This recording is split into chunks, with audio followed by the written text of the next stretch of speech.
Hi అండి, అందరికీ నమస్కారం. జ్యోతి కిచెన్కి స్వాగతం. ఈరోజు మన రెసిపీ జొన్న రొట్టె ఏ విధంగా తయారు చేసుకోవాలో చూద్దాము. ముందుగా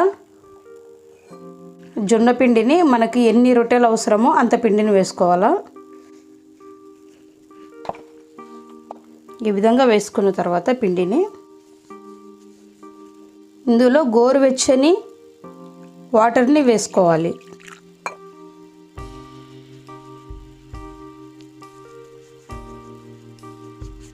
కొన్ని వాటర్ వేసుకుంటూ పిండిని ముద్దగా కలుపుకోవాలి.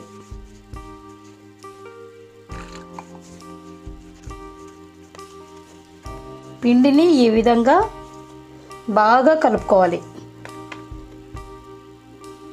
ఇక్కడ ఉపయోగించి పిండిని బాగా మెత్తగా కలుపుకోవాలి.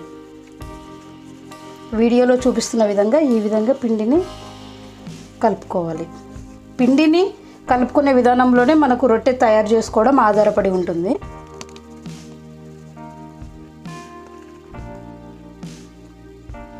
కలిపి పెట్టుకున్న పిండిలో ఈ విధంగా ఒక చిన్న ముద్ద తీసుకుంటున్నాను.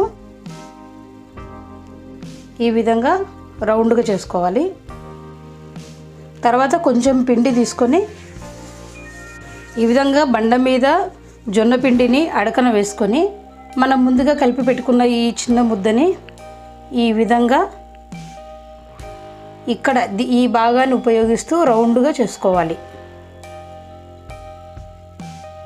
చూసారు కదా మనకి ఎంత రౌండ్గా వచ్చిందో. ఇప్పుడు దీనిని ఈ పిండి మీద వేసి కొంచెం వ్రేళ్లతో ఈ విధంగా ప్రెస్ చేయాలి. ఇప్పుడు జొన్న రొట్టెని ఏ విధంగా చేసుకోవాలో చూద్దాము. ఈ విధంగా ఫింగర్స్ని ఉపయోగించి చిన్నగా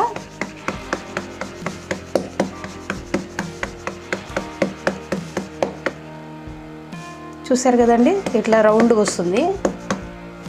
రౌండ్గా వచ్చిన తర్వాత కొంచెం పిండిని మళ్ళీ అడకన వేసుకొని ఇప్పుడు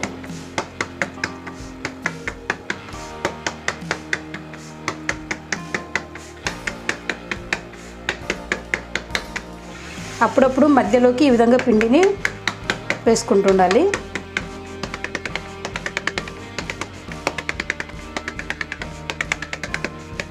ఇంట్లో చిన్నపిల్లలు ఉన్నవారైతే ఈ జొన్న పిండి కలుపుకునేటప్పుడు కొంచెం సాల్ట్ యాడ్ చేసుకుంటే పిల్లలు కూడా తినవచ్చు.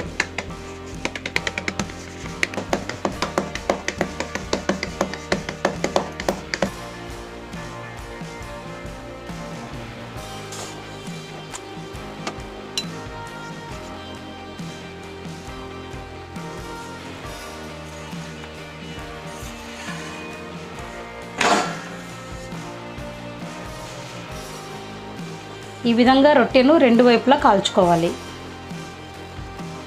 ఎక్కువ రొట్టెలు చేసుకునేవారు ఒకవైపు పెన్నం మీద రొట్టెను కాల్చుకుంటూ ఇంకొక వైపు రొట్టెను తట్టుకోవాలి.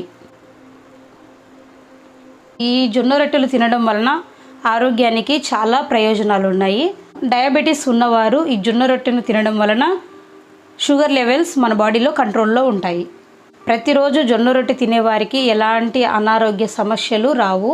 రోజుకు 3 పూటల అన్నం తినకుండా ఈ విధంగా మనము తినే ఆహార పదార్థాల్లోకి జొన్న రొట్టెను చేర్చుకుంటే మన ఆరోగ్యాన్ని కాపాడుకున్న వారం అవుతాము.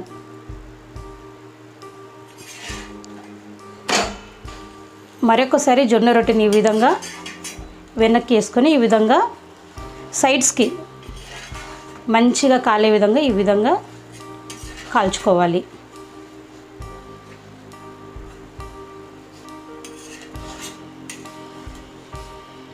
చూశారు కదండి రొట్టె ఏ విధంగా పొంగుతుందో. ఈ జొన్న రొట్టెలో నేను ఎలాంటి గోధుమలు కానీ బియ్యం కానీ కలపలేదండి. చూశారు కదండి, జొన్న రొట్టెని ఈ విధంగా తయారు చేసుకొని మనం ఏ కూరలతోనైనాను పచ్చడితో అయినను ఏమీ లేనప్పుడు ఈ పచ్చి ఉల్లిపాయతో కూడా ఈ జొన్న రొట్టెను మనం తినవచ్చు.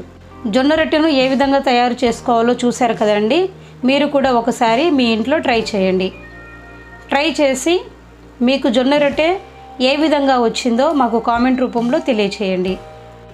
ఈ వీడియో కనుక మీకు నచ్చినట్లయితే ఈరోజే తప్పనిసరిగా జ్యోతి మీసా అనే యూట్యూబ్ ఛానల్ని సబ్స్క్రైబ్ చేసుకోండి. లైక్ చేయడం మాత్రం మర్చిపోవద్దు. మీ ఫ్రెండ్స్కి కూడా షేర్ చేయండి. రోజుకు ఒక్కసారి ఈ విధమైన ఆహారం తీసుకుంటే మనం ఖచ్చితంగా వెయిట్ కూడా తగ్గుతాము. చూశారు కదండి, ఎంతో రుచికరమైన జొన్న రొట్టెను మీరు కూడా తిని మీ ఆరోగ్యాన్ని కాపాడుకోండి. Thanks for watching.